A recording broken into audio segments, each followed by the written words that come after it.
I'm going to be your moderator for today, and some of you might have been expecting Carol Gass, but she asked me to stand in for her because she didn't know anything about this topic, so.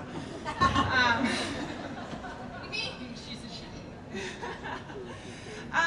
So I'm going to ask the ladies next to me to introduce themselves. I'll try and keep myself out of it as much as possible, but we'll start with Gigi. Do you want to introduce yourself?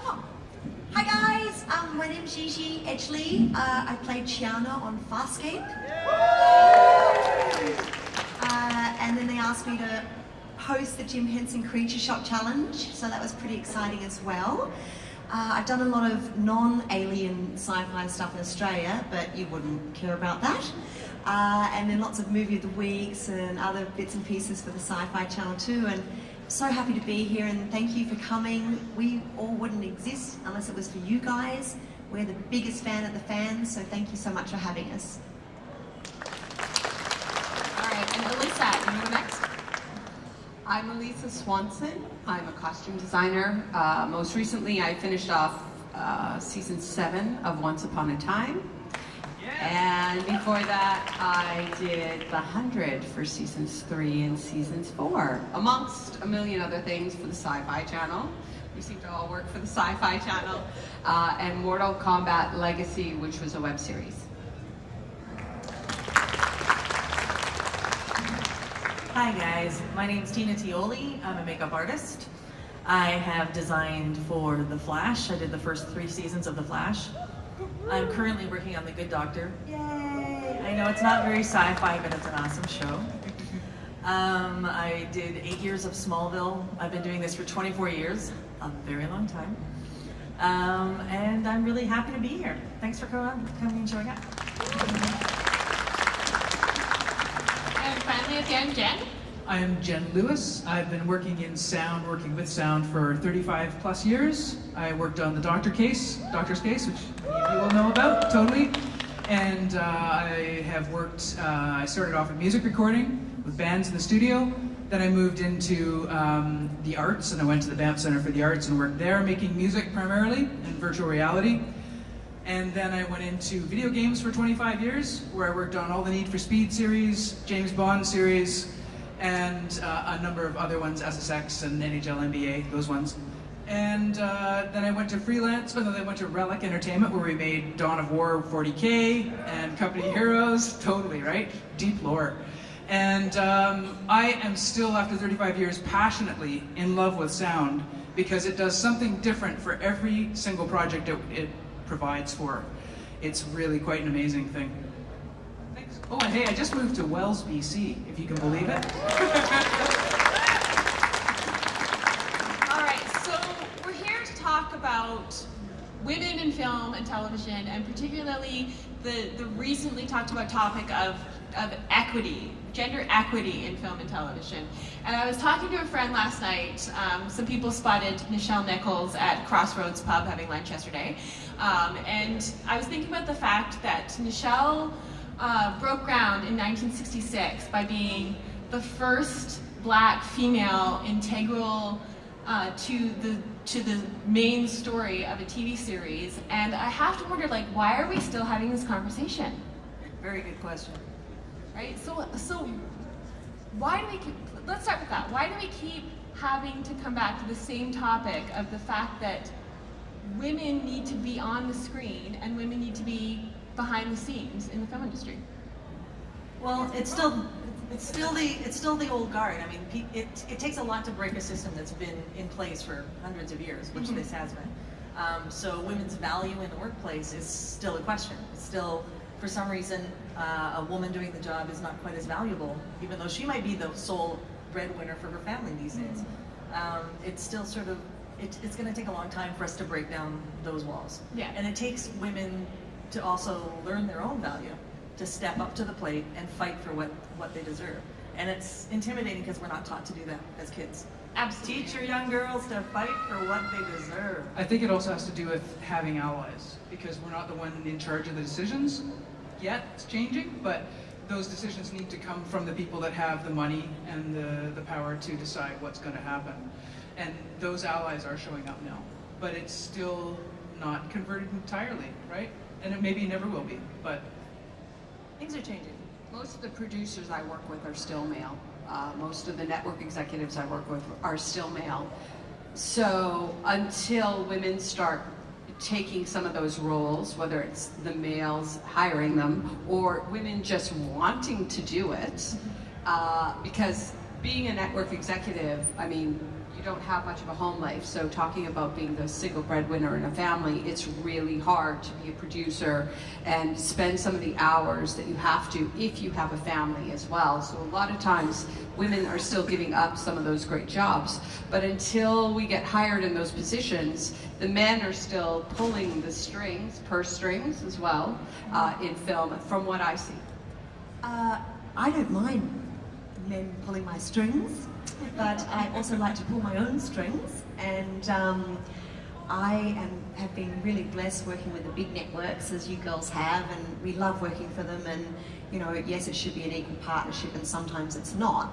But what's been really awesome lately has been the crowdfunding wave, and it's allowed me to be more liberated in telling my stories and not having to bow down to 50 different producers, and joining forces with you guys and families and friends and telling the story from our heart and soul. So although I do believe sometimes the tables are uneven, I believe we need to be brave enough to, as you say, trust in ourselves to make the tables even and to tell our own stories. And we can do that now because everyone has a phone. Everyone can make productions now. You can be your own boss. You can tell your own story. It's as simple as going on Kickstarter or Indiegogo or to someone that wants to make a production and say, here's my story, you know, let's make this happen. And you can almost do it next to nothing. Like you look at people that have done web series and they've been picked up by the big networks and everything. So that's why these comic conventions are so good too, is that we get to meet so many like-minded people. It's like a melting pot of creativity. So if you've got an idea, come and chat to us, and that's what we're here for. So when you ladies are choosing projects to do you look for projects that are being led by women, or do you specifically seek out productions that are being directed by women or productions that are being produced by women? No, I mean, it's a bonus, but that's just because it's a woman doesn't mean she's your ally. When it comes down to it, this business is about money. Yeah. So if you're a female producer and you're not forward thinking, you're still trying to save a dollar, and you're going to do that wherever you can, and that's usually on our departments. The way they negotiate with women is completely different than the way they negotiate with men. It's kind of funny to watch. It's very emotional. They sort of try and attack us at a loyalty level and a friendship level, and it's like, wait a minute, I thought we were talking about money. And we're not taught to fight for dollars or to evaluate what your worth is in that project. And you have to know both ways. If it's not going to be that valuable, you might have to walk away from the project. If they don't look at you and see what you bring to the table and see it the same way you do, you might have to walk away from the project or accept a lower wage. You just have to make up your mind, what is it I'm worth? Look around at other heads of department and think, what are they getting paid? Why is it different? And if you're really into the project and you want to give it a shot, then you go ahead. Or you make the decision, you know what, it's not worth it, I'm going to walk away. I think that's kind of the case for me as well, except that I've worked in an environment that's a little bit, pay-wise, is a little more balanced, or it has been in video games. It has been about who's doing what role, which is great, unfortunate. When it comes to other projects, film in particular, it does change. And I wouldn't say there's a gender bias, there's a department bias sometimes, right? So it doesn't feel like a gender thing. However, that said, I think women, as a woman, I am more willing to back down. I've become aware of where I'm willing to go, oh, I'll do it for that, sure. But usually that's when I want to be involved, like you said. So it's the projects that mean something and are satisfying me personally and passionately, and those are the ones I'll take the work on. And the other ones, I'll just say no. But I've had to learn to do that. Yeah. I usually pick my projects based on the creativity level. I am actually a designer as opposed to a stylist. So contemporary shows, though I've done them and they're fine, are not what I ultimately want to do. So first and foremost, I look at what the project is. And then the other is really producers that I want to work with, and it doesn't have anything to do with gender. It has to do with who treats me better. Because I've worked with some producers that there's lots of swear words in their emails to me, and they're just not very friendly. They don't take into consideration it's a Saturday when they start texting me with a million changes, or that it's 6 p.m. at night and they have to wear it at 9 a.m. the next morning. So I'm more interested in the super creative projects and the ones that I'm going to have fun doing and not going to go home at the end of the night going, why am I doing this? Definitely for the story and the creativity, because we live in a weird world, and we were talking about this morning at the lobby, and there's so much craziness going on out there. We don't want to put more weird ideas in people's heads. So I definitely, my agent's got a bit grumpy at me when I've turned down a couple of projects that hasn't been many, but I'm not very good with horror. Don't kill me, pardon the pun.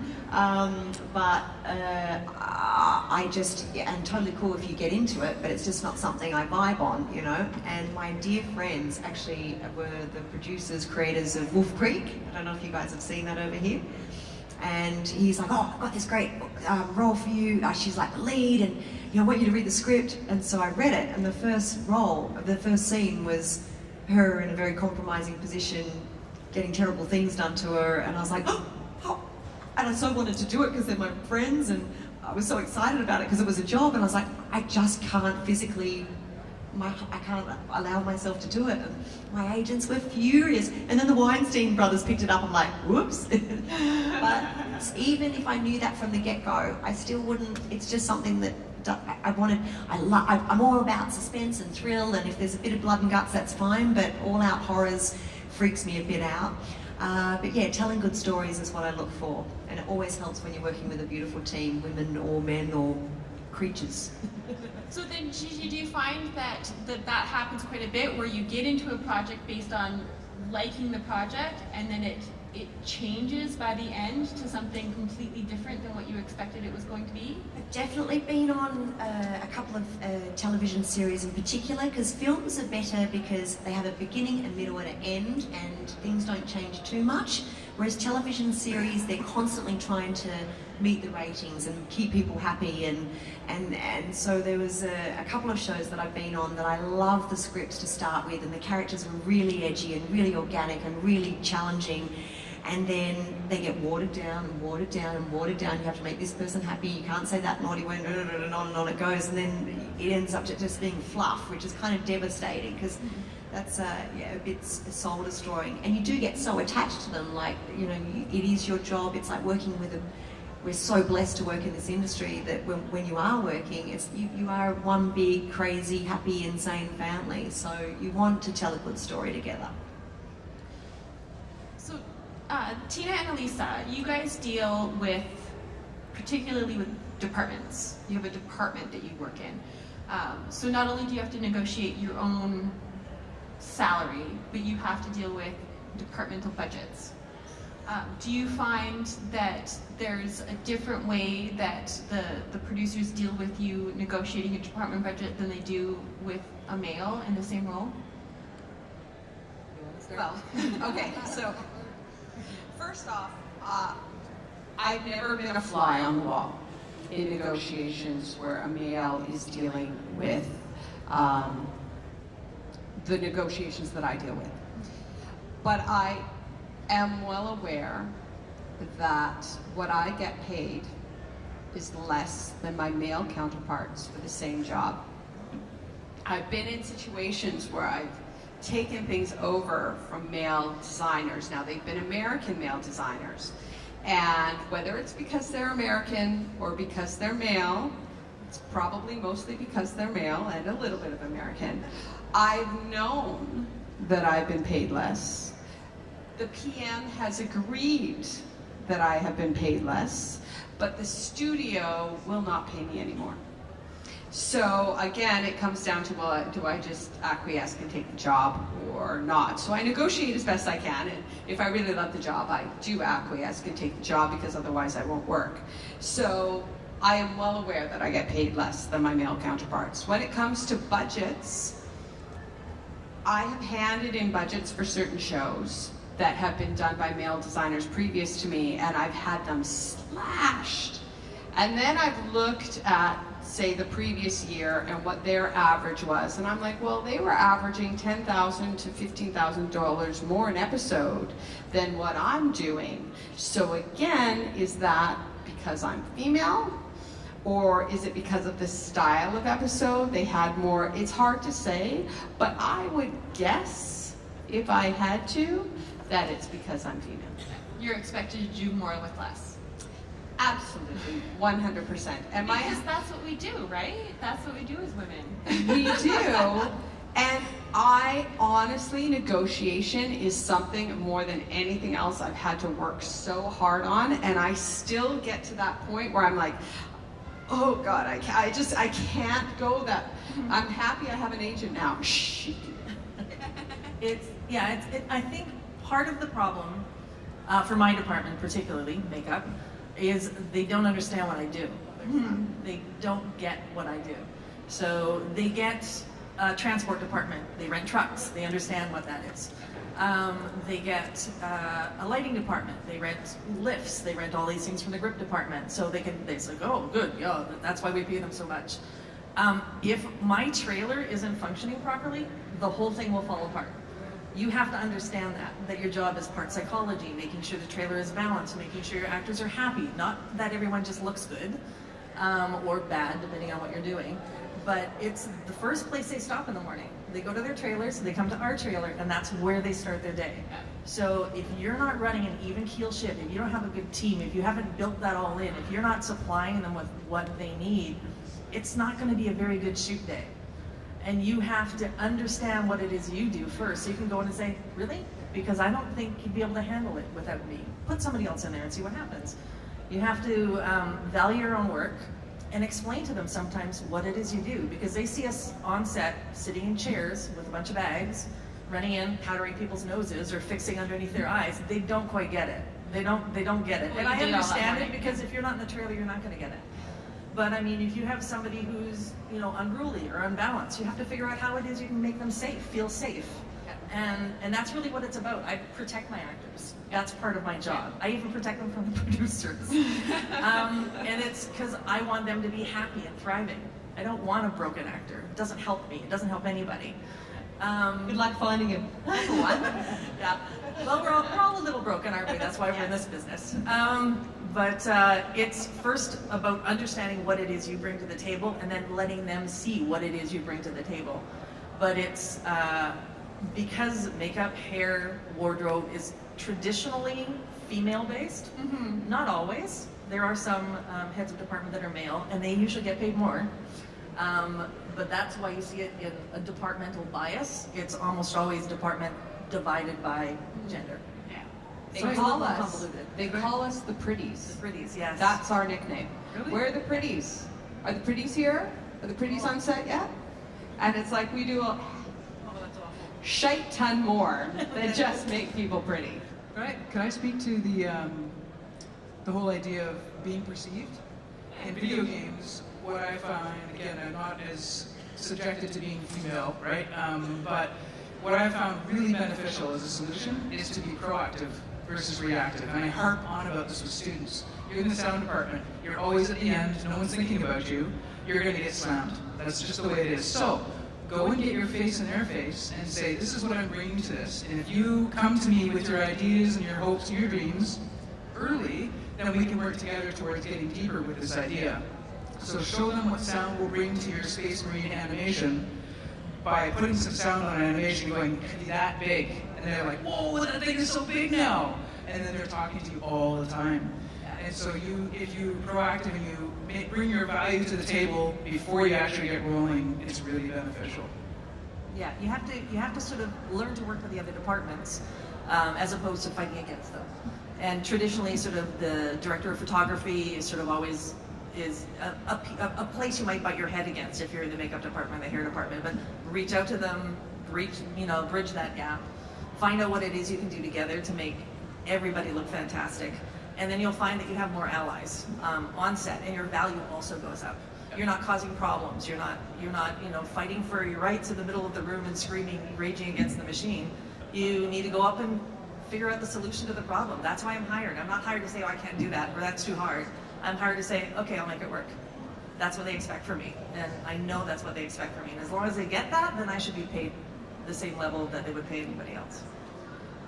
There's been so many times as well that on sets, guys, it's like you're working in fast forward almost, isn't it? So like with Chiana's makeup, it was 3.5 hours every day, and they'd pick me up at 4 in the morning. Every morning I'd make a wish on a star because the stars are still out, and thank the universe for this amazing job because the Henson company was like, but I got to sit in the makeup chair, and you're right, makeup, costume, sound, like you're all an intricate part to telling this story. And you know, if the producers can come in and shave even 30 seconds off that preparation time, or putting the mic on faster, or why isn't the actress ready, or whether, you know, and it's literally down to microseconds almost, isn't it? And act. Yeah. So you do have to be extremely professional and extremely focused and very prepared, but also work together seamlessly as well. So it's important you have a happy family. Awesome. So coming back to kind of the focus of this panel, which is the idea of, and this is all fantastic, but I want to bring it into kind of what we're here to talk about, which is the equity or the gender parity in the film industry. I think there's two sides of it. One is the number of women who are appearing on screen, and the other one is the number of women who are working behind the scenes. And the question becomes, why aren't there more women? I mean, the on screen is a separate issue than. Are we getting feedback right now? Is a separate issue, but in terms of behind the scenes, why aren't there more women on the set? Well, I think it's changing. It is changing. The camera department is accepting a lot more women. They're hard departments to get into, even as a guy. You know, being a dude doesn't help you that much. They're hard work, a lot of mental abuse, I would say. But there's still places we need to break into, like the directors of photography. I think there's one in the city of Vancouver who I still haven't worked with yet. There's hardly any female directors of photography. That is changing. It's the camera department is opening up. The grips are hiring more women. The electrics are hiring more women. It's starting to open up now. Before it's been traditionally male. It would be like being a teamster, like in the 50s. It's baby steps, and people are coming in, and you have to prove your worth. And if you're a girl, you better be able to pick up all of that stuff and lug it around, pick up a C-stand and throw it over your back. And that has a lot to do with it. A lot of the electrics and grips and camera department, what they're doing on a daily basis, on an hourly basis, is hauling around 25-pound sandbags, C-stands, holding blacks, setting up heavy equipment. So it's almost, you could compare it to sort of like the fire department. There are more firemen than there are firewomen because it is a harder physical job. I honestly cannot lift the stuff that some of the camera department has to lift and hoist onto their shoulders, and I can carry a lot because I'm used to carrying all my clothes, and clothes are heavy. But I think that also has a lot to do with it. And for being a DP, you've got to come up either through lighting or come up through camera. So we need to get the women into the camera department to come up to become the director of photography. So would you say it's equal parts women not having gone into that until recently, as equal to just sort of the opportunities haven't been there? I think the opportunities are there. They're maybe intimidated by the maleness of the departments. And I think that's changing. I don't think they care anymore. I think younger women are coming in and going, whatever, I can do this. Yeah. And it's got nothing to do with their size or, you know, they've got the physical strength and the stamina. They come in, they prove themselves, and they're accepted. I think it's changing. I really do think it's changing. I think women are wanting to do it now. And I think for a long time we weren't, which is part of the general equality of everything. We wanted to be delicate. And now women are like, no, I can still be female and I can hoist those 50-pound pieces of equipment. Jen? I just wanted to speak to the post side of film, which is where I reside. That is really shifting, but I think it's shifting because it's becoming more visible. Yeah. And so now women see it, number one, as a job. And number two, they're seeing more women in it. But I've been around for 35 years in sound, and I know very few women in sound until about 10 years ago. And now I'm seeing the numbers. Some classes, there's 25% women. And they're going out and they're working on set and they're working in post. So it's visibility to some degree. I mean, I think a lot of electrics and grips kind of accidentally got into their job. It's not something like, I want to grow up and be a grip. Yeah. It's just sort of, somebody said, hey, do you want to work tomorrow? I need an extra I hand. need someone to And then lift before this you thing. know it, they've been sucked into the system. And I don't think those jobs are platformed enough. Like we said, visibility and accessibility. If you don't know there's actually a job that's that, and you could do it, then Absolutely. I think that generally when young people want to get into the film industry, they look at the really high profile jobs. They don't understand that there's hundreds of other positions that could get them into the industry that aren't the ones that you see on IMDb. yeah. Right? Yeah. With regards to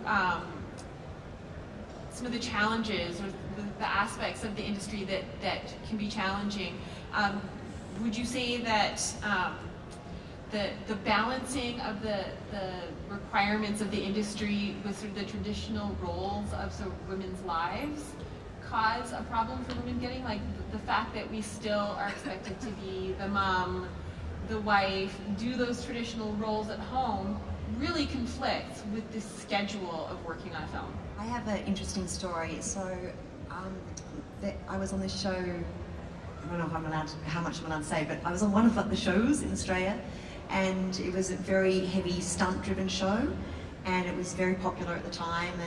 And the girl that came in to play so I was like the leading lady with the leading man, and the girl that kind of came in to play the love triangle. So she was coming in to do lots of, stunts and everything as well, because that was all part of the show. And we were having a chat and stuff, and it came about that she was pregnant. And so, of course, she had to go and have a chat to the producers. And I was like, how did it go? And she goes, oh, the producers were great, it all went great, and they were so lovely, because there were actually 2 girl producers. And I was like, that's fantastic. And then 2 weeks later, her character got in a car accident and died.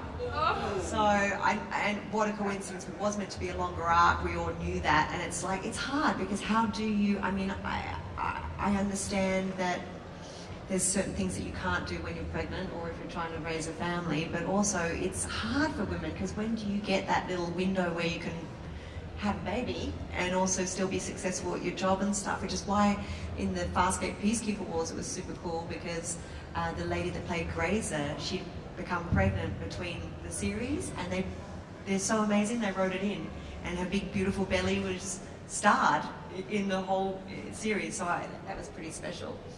There's a way you can make it work with your character, it's okay. I had a case on When Calls the Heart, which I did season 2 of, and one of the actresses came in and she's like, I don't want to wear a corset this year. And I'm like, okay. And then she's like, I'm pregnant. I'm like, okay, this is good to know.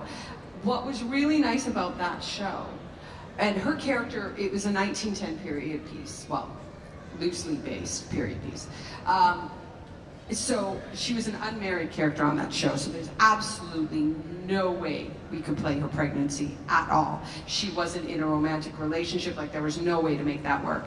So I just dressed her. I dressed her in lots of stripes, straight up and down. We shot her straight on until it was physically impossible to do anymore. And then she started carrying a lot of stuff. And then after that, she was always sitting at a table, and they always shot her from about here up. Yeah, that's that scene in the, where he's always standing in front of something, hiding his bits. Austin Powers. Yeah, Austin Powers. She's always Yeah. standing in front of And something. they were really great because they didn't kill her character. She didn't go away. Like, they didn't get rid of her. Write her out. Yeah, we totally They were really, really awesome and willing to work with it. And I'd get the calls, what can we do about her belly? I'm like, dudes, we cannot do anything. I have done as much as is physically possible with a costume that you can do. Figure it out, shoot around it. And they did. And of course, you know, you get chubbier here and the neck, but it worked out. And that is one of the times where I've seen it worked out. For me personally, I have 2 children. I took last year off as mat leave, and now that we have 2, I have a nanny, because I have to, because I leave early in the morning, I come home late, and then my husband and I tried to trade off shows as much as possible. This summer is not going to work, we're both going to be working. And then there's mom guilt that comes with that, that's 1,000 times worse than any normal mom guilt you've ever seen. I can imagine, and I would imagine, Tina, for you as well. I mean, you start very early in the morning. And children's schedules are in the morning. Well, I can't speak to children. I'm not married and have no children, so I don't have a lot to say on this subject. But I can look around. I've had to make space for assistants in my life because they have kids or they're pregnant. And I even made space for an assistant who was looking for her husband. She did find him. Now she has 2 kids. You just have to, if you're running a trailer that's humane, then you make space for those people and you try to help them. And if they need time and they want to go to their kids' play, or you work around it. There's always a way to work around it. Get somebody else to come in, cover half the shift. There's always something you can do. And I think that's what's happening a lot more now, is the trailers are being responsible to their employees. Like, my assistants have a life. They have families, they have children, they have things that they want to do. And if I can help them succeed and be happy and not stressed out, then why wouldn't I do that? So I think that there's a lot more give and take happening now with those situations. The problems with producers killing off people because they're pregnant, that's not going to change, I don't think. But it's a very difficult business. You're right, I work 15 hours a day, average 15 hours a day. So if I had a child at home, I don't know how people do it. I have friends who have 2 parents in the industry. I'm like, how do you do that? How do you manage to raise your kids and keep everybody happy and not go insane? They do. I don't know how, but they do.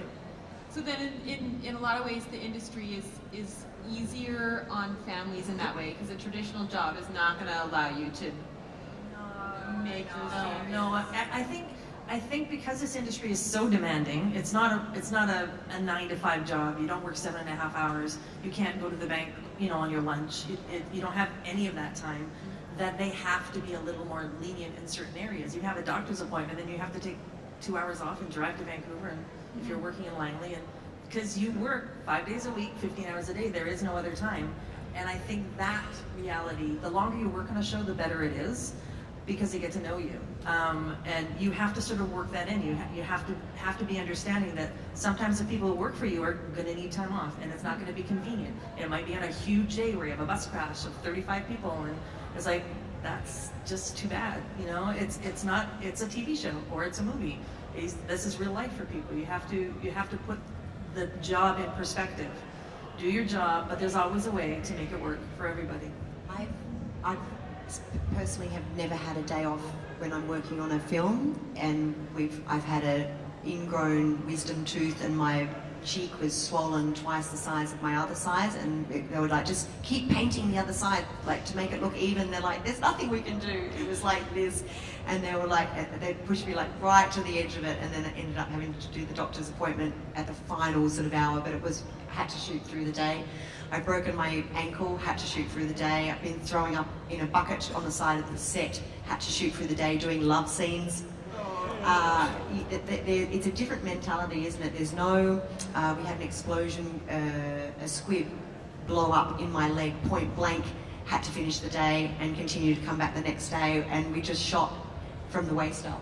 There isn't really an off switch and my mum's so funny, she goes, I'll write you a note, and I'm like, and I will never work in the industry again, Mum. One of the things to remember, I think, is that they're burning thousands of dollars a minute. Yeah. So you can't just stop these things. Yeah. For certain departments, like for certain of my workers who are working in truck, I'd like to have them trade off. I unfortunately am in a position like Gigi. When I have to be there, I have to be there. So to that end, I was pregnant. It ended up turning into an ectopic pregnancy, so I had to have it removed. This was Friday. I said to my doctor, she comes in, actually it was Thursday night, she came in to see me on Friday. I'm like, so how soon can I go back to work?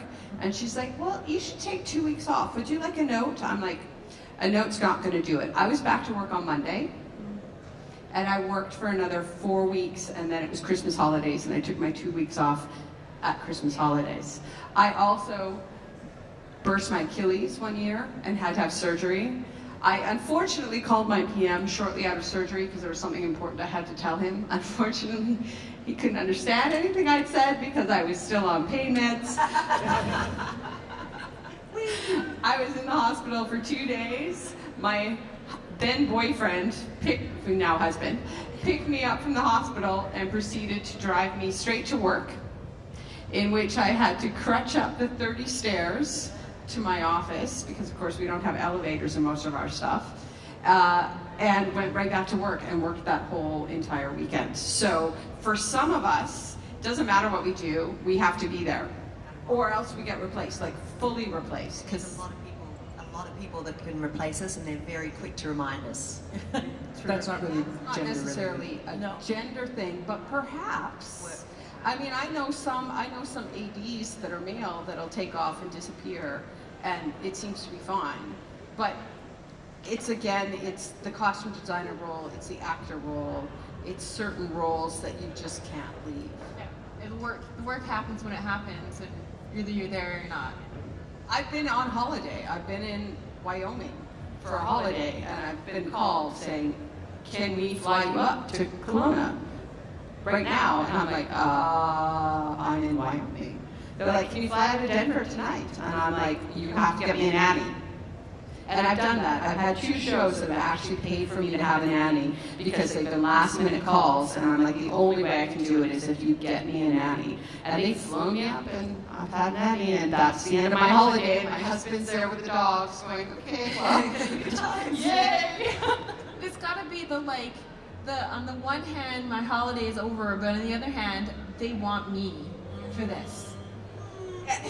Well, it's funny because when he called me, I'm like, I gave him a ridiculous list of stuff. I want this much, I need the nanny, I need the car, you need to put me up, it's got to be a good hotel room, blah, blah, blah, blah, blah. And he came back and said, yeah, your plane's booked for 6 tonight out of Denver. I can't say no now. Remember this for next time. I need to ask for more. When I arrived here, and it's like the nature of the business, so apparently Hollywood never sleeps. I got up at 5 a.m. to walk my dog, MacGyver, and then I jumped on the plane, and I arrived here at 9 p.m, but my bag was on the later flight, so I got in at about 1 a.m. And so I was at the hotel, and I checked my phone, and my agent's like, oh, sorry about the late notice, but we need to put you on test for the new, I don't know if I'm, for this big project. And I was like, it's midnight, and I'm in Canada, and I don't know anyone here. How am I going to put down a self-test? And they're like, all right, well, if you don't want it, and you have to do it. I couldn't sleep if I didn't do it. You know what it's like.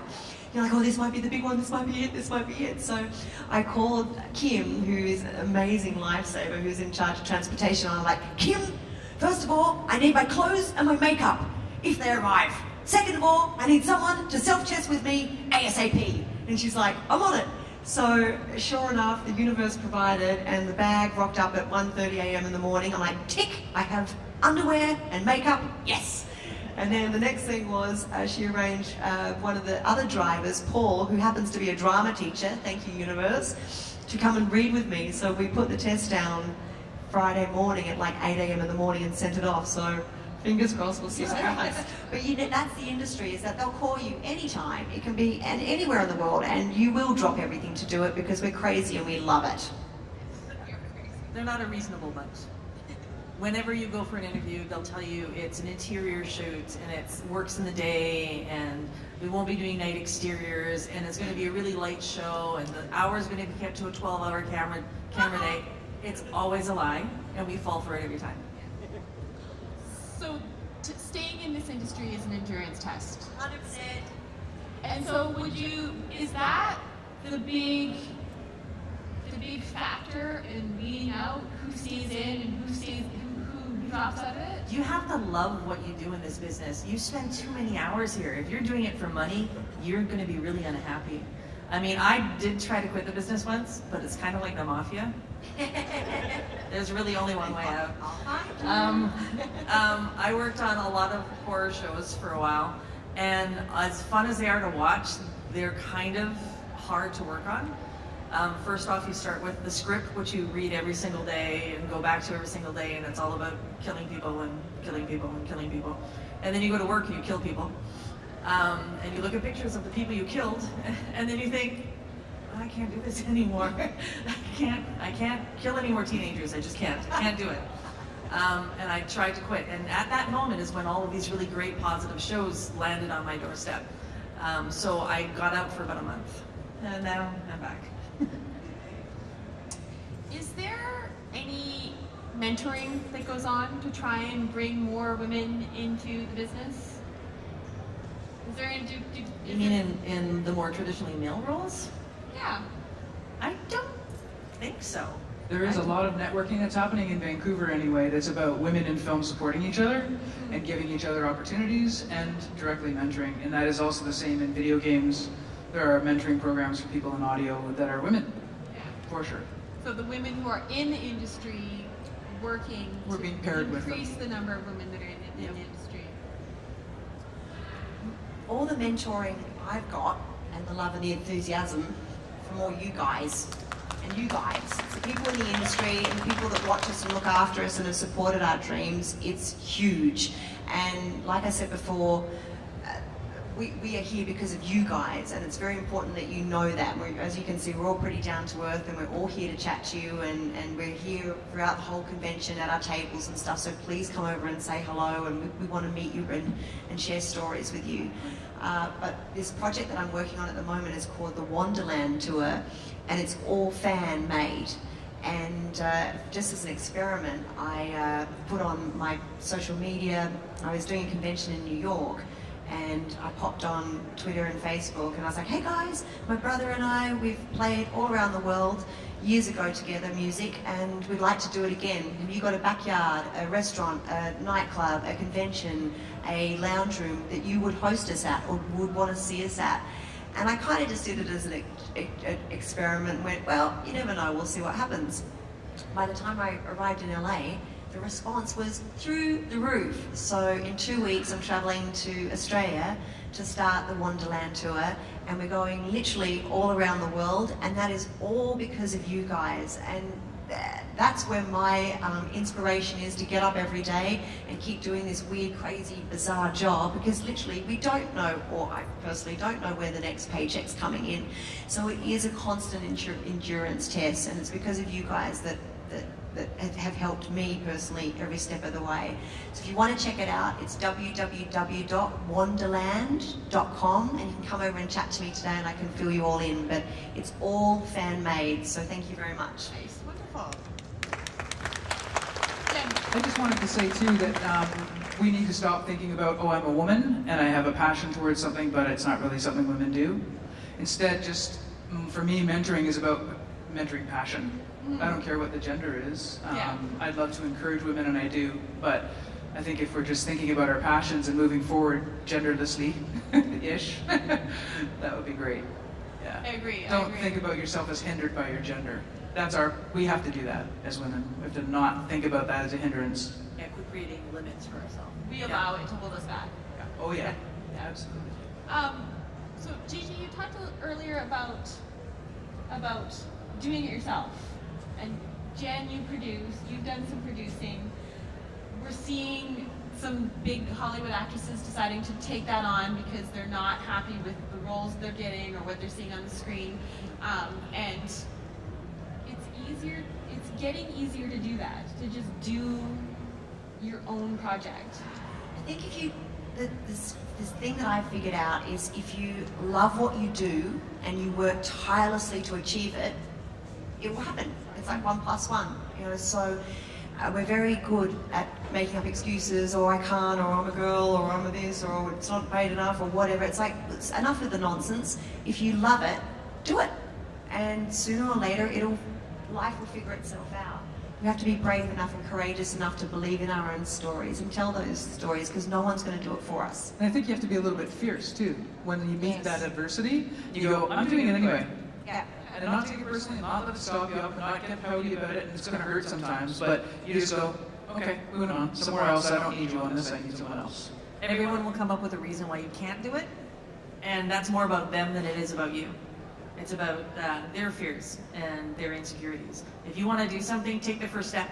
You'd be surprised what happens. If you open up and reach out to people to network, things just fall into place. And before you know it, you're running in front of a train. And we've come to this fantastic place in our culture where we have these fantastic avenues. If you want to do it, you can just put it out there. You don't need a production company to back you. You know, the technology is there for everyone to use. It really is. Get out there and start experimenting. Now, I think we're able to take some questions from the audience. If anybody has questions, we have a microphone right in the middle. So if anybody wants to come up and ask some questions. Don't be shy. You don't have to stick to the topic. You can ask anything you want. Jump up, jump up. Yes. I'm really curious about sound. So I actually wanted to hear more about the work-life balance piece of working in the sound industry, because you guys telling your stories scared me. Sorry. That's okay. I thought, that's not an industry for me, maybe. But I'm just curious to hear if it's similar, like for video games and like what It can be very intense. Yeah. It can be really intense, and I think it has to do with the corporate structure, the culture of a company. So when I was at Electronic Arts, we liked crunching, and we would spend 6 months doing double overtime 7 days a week, right? Because we were charged up about what we were doing. Unfortunately, that becomes the corporate push, is to create that and support that culture. We had pillows in our offices, we slept under our desks, we had physiotherapists, massage therapists, a gym. They fed us overtime food. They wanted us there, and we were all friends, so we were always there.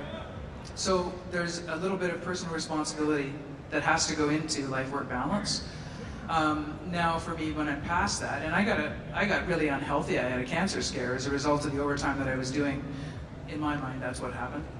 And so I think that gave me the knowledge that I needed to go, okay, this is when I'm done enough. This is how much I'm willing to do and where my line is. So then I pick projects and corporations that are going to provide a culture that's more healthy for me. And do you think that there's any difference from a female-led production company versus a male-led production company in being able to create that? Yes, I do. I think that the females think about life-work balance more than men do. Men, and let me just say, this is a creative industry, and we can't help ourselves. Once we start working on something, we just want it to be as good as it can be, and so we don't stop. It is very hard. And then we get exhausted, and then some of us go, oh, it's their fault. But I'm saying, no, you say, it's my fault. I let this happen to myself, I didn't say no, and this is where I am. So I just think it's stronger to take the personal responsibility for it. Thank you. I loved all the stories, though, by the way. It's not all, it's not all scary, I promise. Yeah, no, thanks for your question, but it's fun. It's really fun, yeah. Hello. I kind of wanted to ask a bit of a makeup question. Okay. So, one thing I started noticing as I got a bit older watching shows is that women have a tendency to be a lot more heavily made up, even in scenes where they're in more distress. You talked earlier about making people look good, making people look bad, depending on what the situation requires. And watching some shows like The Handmaid's Tale, things like that, I've noticed that it's changing a little bit. The women look more haggard and tired. They're allowed to look that way. I was just wondering how the decision making for that goes down behind the scenes, like who really makes the final call and things like that? That is an aesthetic choice made by the network. If you work for the CW network, which I have worked with a lot, even if you're dead, you're hot. So I've actually had that said to me before. I'm like, what? So they might want a natural look, but what they mean by natural is something completely different than what you and I would actually say is a natural look. So if you look at a Netflix show, if you look at Handmaid's Tale, they're more realistic. They're driven by the story. Whereas other shows are kind of like a lookbook, right? I mean, they have the story, but they want everyone to look cute all the time.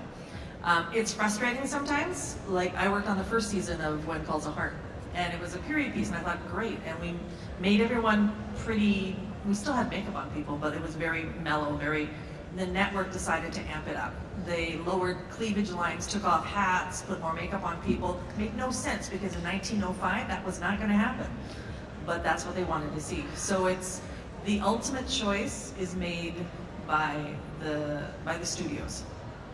Even, you can rage against the machine all as you want, but they're gonna get what they want eventually. You end up putting a little bit more on. And it's also an aesthetic choice by that makeup artist. The head of that department might be heavy-handed and might like sort of an older style of makeup, which involves a lot more masking.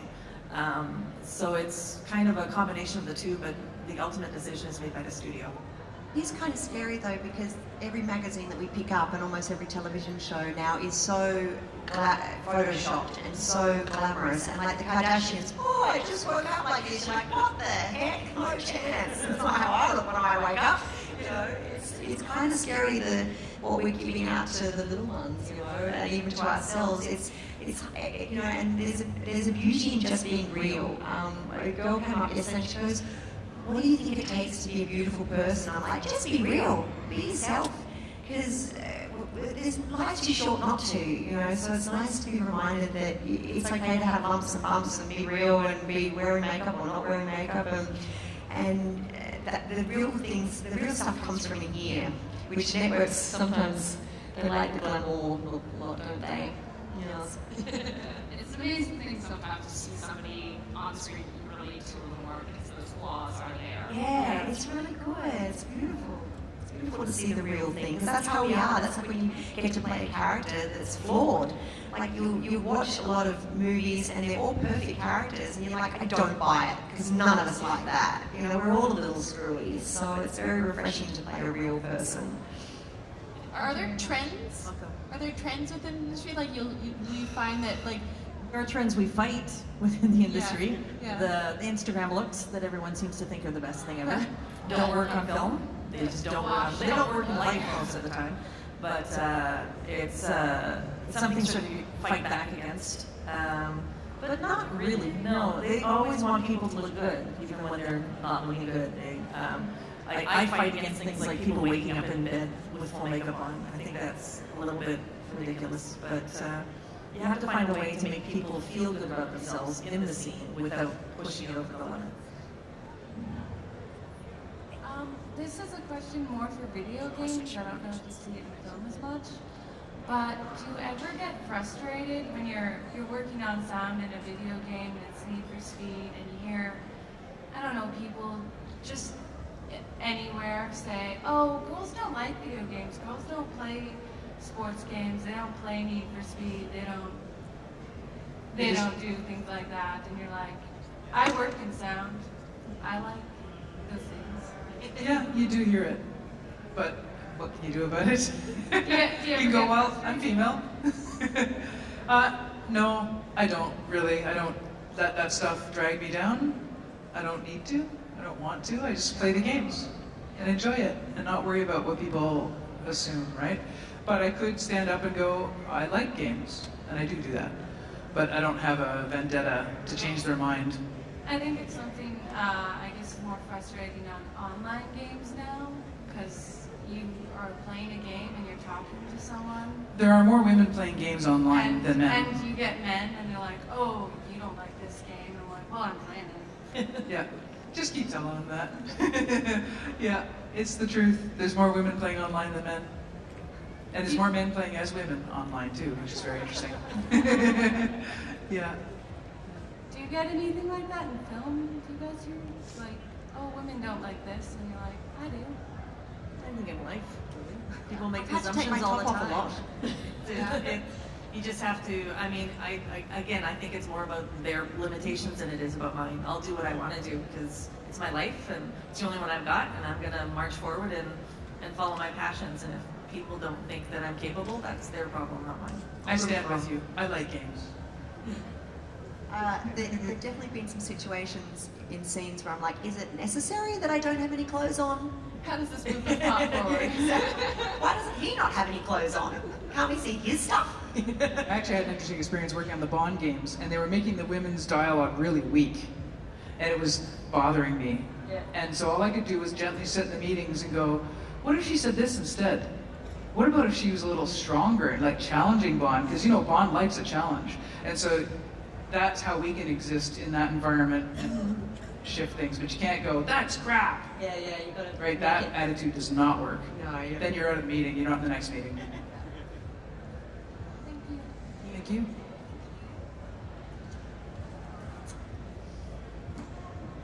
All right. How much time do we have left? We're good? Are we done? Do we have time? Guys, we're all here, we're sitting at our tables. Please come over and chat to us. We've got beautiful treats that you can look at and buy and hang out and everything. And thank you so much. Thanks for having us, guys.